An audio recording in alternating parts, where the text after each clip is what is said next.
It's Saturday. Yana here from ROCovery Fitness, coming in hot. Giving a few moments for folks to join us. Another day. Let me see. My phone may or may not fall. Hi, Brandon. I'm trying to prop my phone up. Oh, here we go. This might be better. Yeah. So, Brandon, how are you doing? I see a few folks are joining us. Sorry if this phone falls. I have stuff everywhere.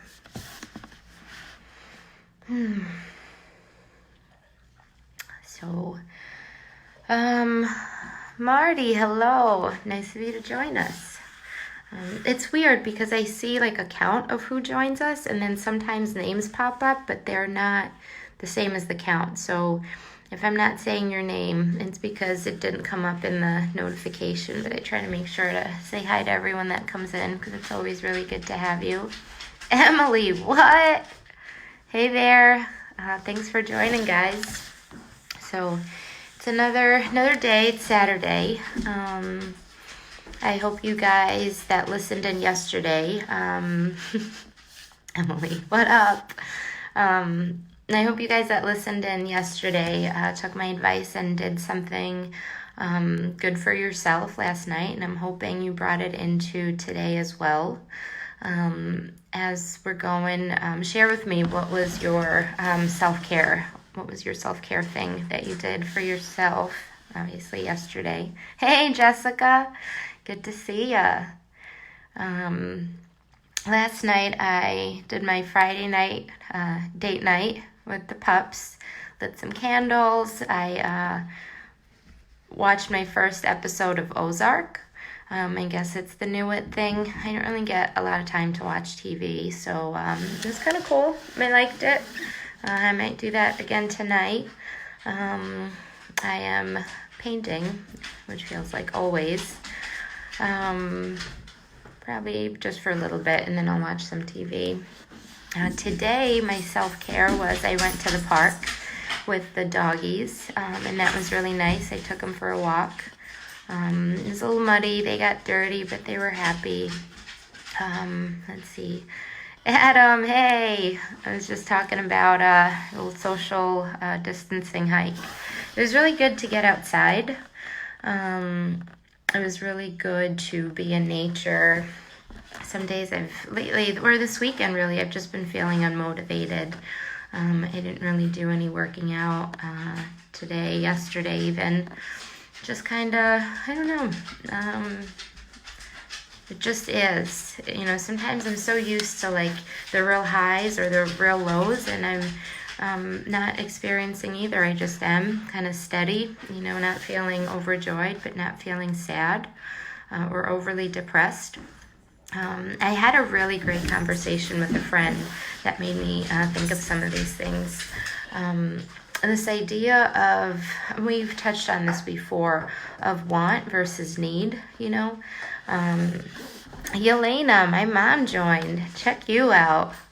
I'm going to probably get a call after this, and she's going to share that. She didn't know her name comes up when she comes in. Hi, Mom.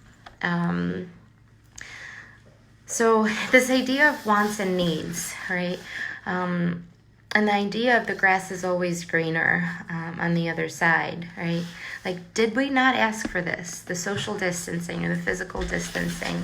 Maybe not exactly this, but how many of you have said, I need a break. I just want a couple of days, or I want a week, or I just need to slow down, or whatever, right?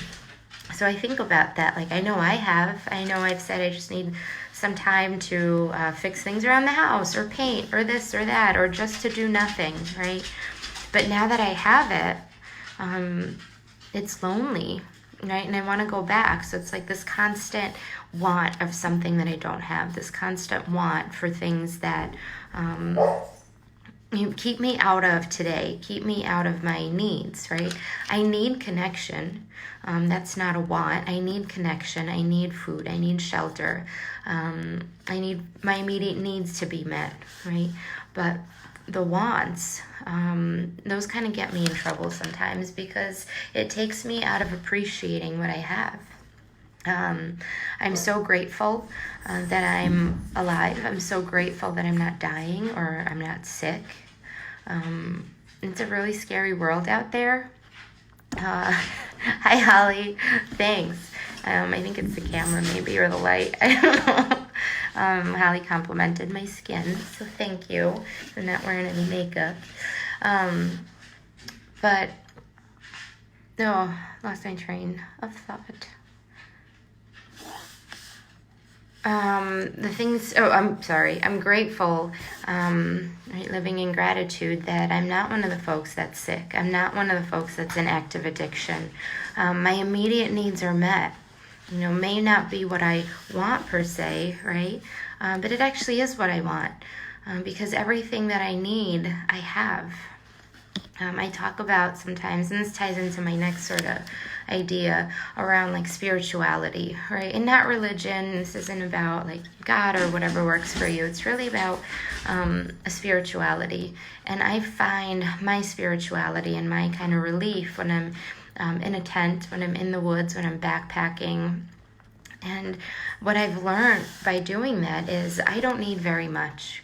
My little pack, 35 pounds, is really all I need in this world, right?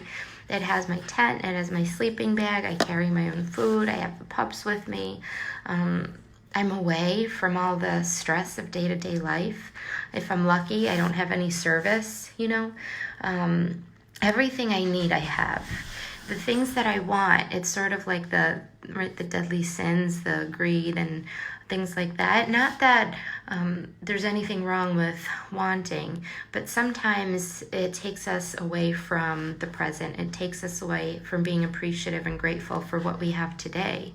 Right? And I was talking to a friend, we were talking about that, and we were also talking about the spirituality piece and this like spiritual fitness, I see people out there, and there's some people that just have such an incredible aura about them.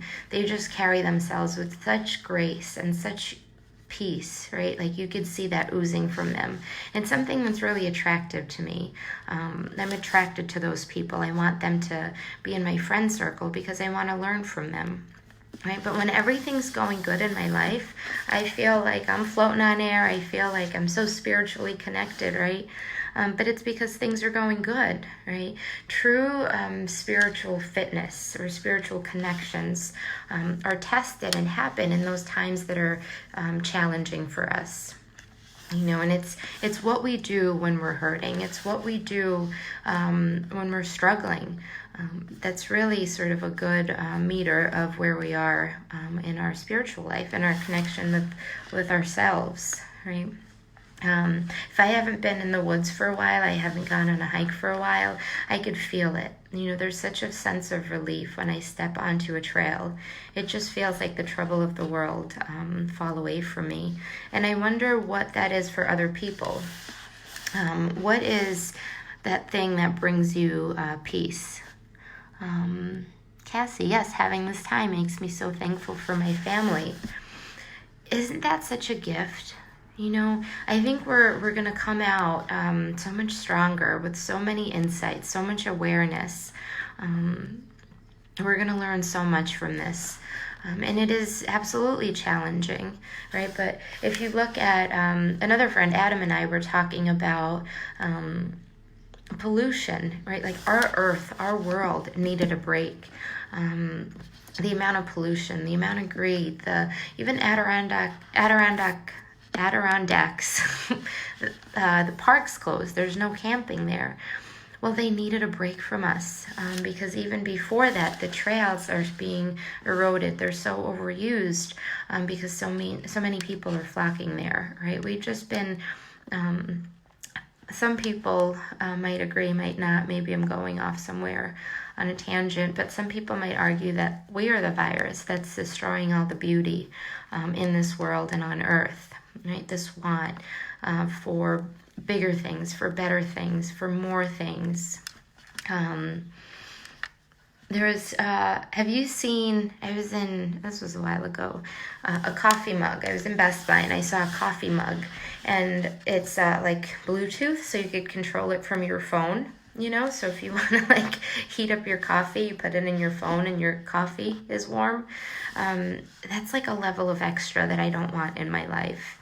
Right, I just want to do the old-fashioned thing, microwave my coffee or whatever it is. We just always want more. We want that brand new thing. We want to, almost like wasteful in ways. And again, that's not judgment. That's not saying it's wrong or right or anything. It's more of some of the reflections I have as I go through the day. And Cassie, again, they drive me nuts. But at the same time, I'm so thankful. Yes, the world is doing so much better than... thank God. Yeah, absolutely.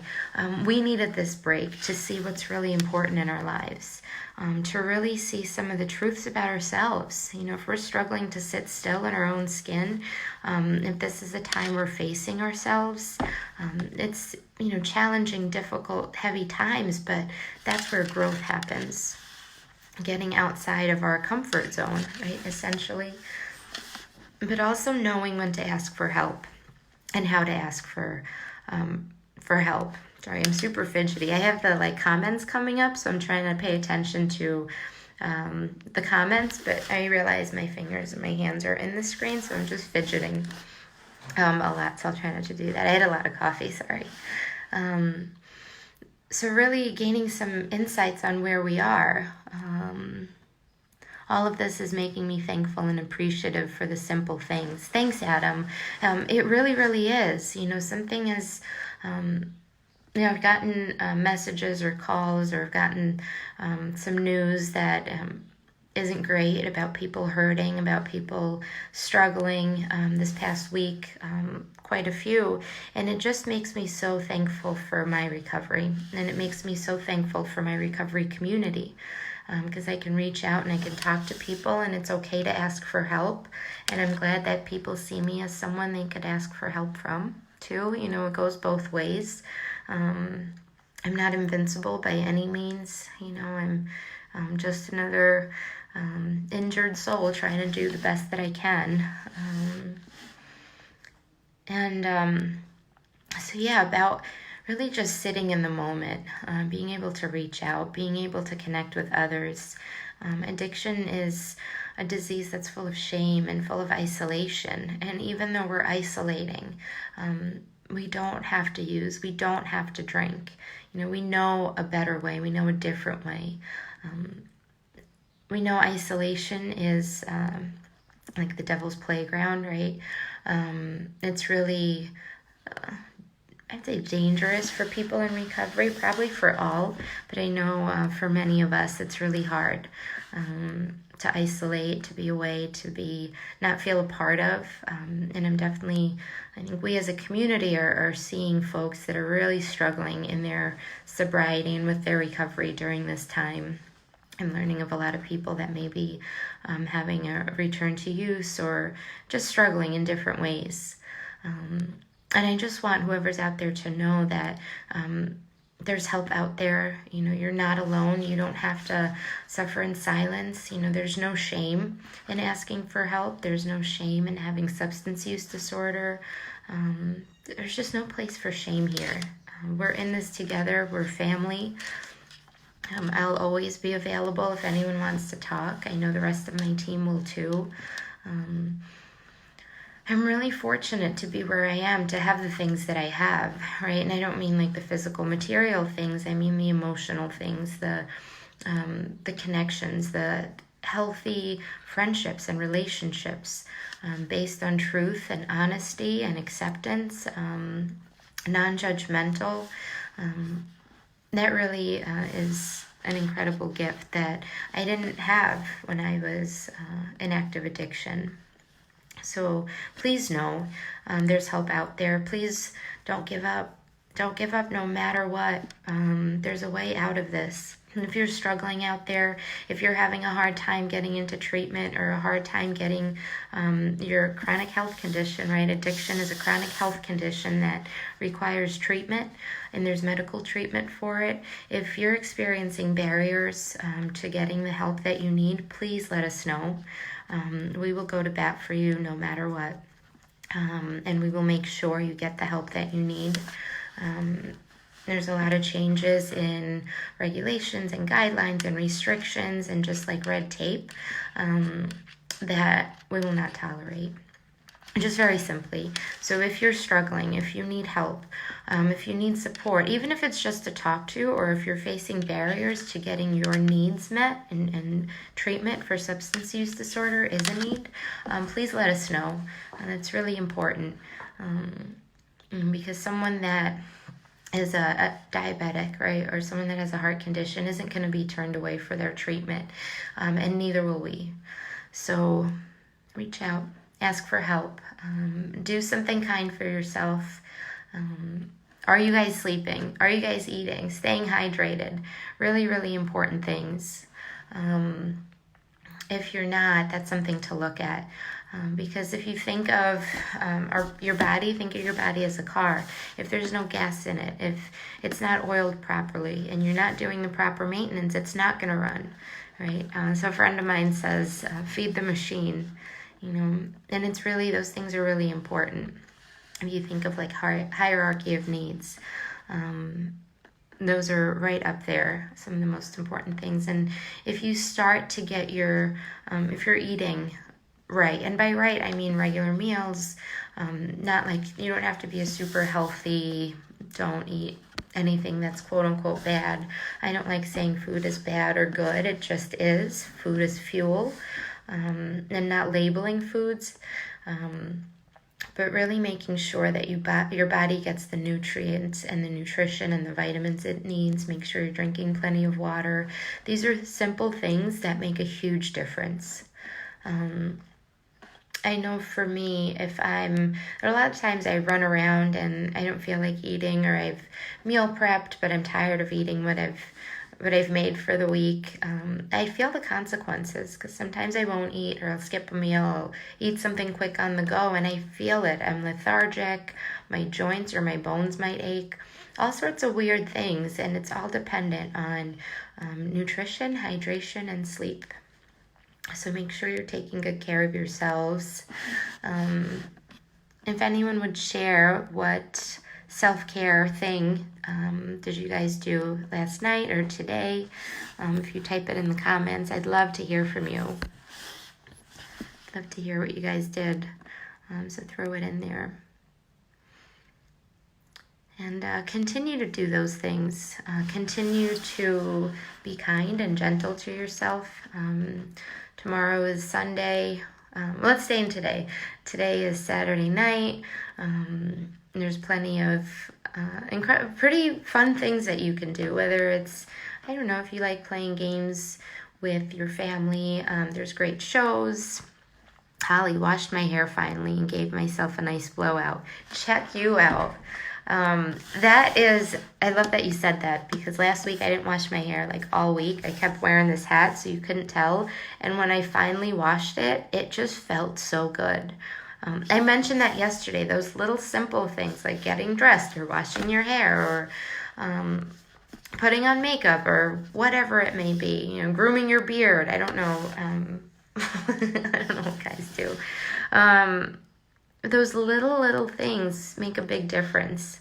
They make a big difference. When we feel good, that saying, look good, feel good kind of thing, but when we feel good, we see the world a little bit differently, right? We don't see it with those same trauma-tinted glasses, right? Shave your legs. Girl, we could talk about that. Literally feel that in my soul. All right, guys, I'm really glad you joined me. Thank you so much for making my night. Please reach out, ask for help. Please reach out. Please don't give up, no matter what. Just please don't give up. we're here to help. We have, I'm going to put in the comments a lot of our offerings and our classes. There's also different programs.